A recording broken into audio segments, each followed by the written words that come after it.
ఒక హీరోతోని చాయ్ తాగుతున్నావు, ఎలా అనిపిస్తుంది నీకు? హీరో ఎప్పుడన్నా అనుకున్నావా ఇట్లా హీరోతో కూర్చొని చాయ్ తాగుతాను? ఈడేం ప్యాన్ ఇండియా ప్రభాస్ అనుకుంటున్నాడు, వాళ్ళు అంత కూడా అనుకుంటున్నాడు. ఎర్రి చెప్తాను నా కొడుకు సచ్చేటి. నీతో చాయ్ తాగడం చాలా దరిద్రంగా అనిపించింది. అసలు ఇంతకంటే దరిద్రం ఇంకోటి ఉండదు అనిపించింది. నా లైఫ్లో దీనికి మించిన దరిద్రం ఇంకోటి రాదనిపించింది.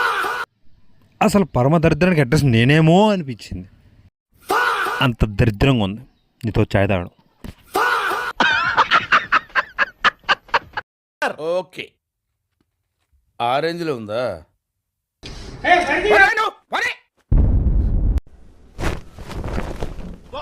ఇటు అంటున్నావేంట్రా?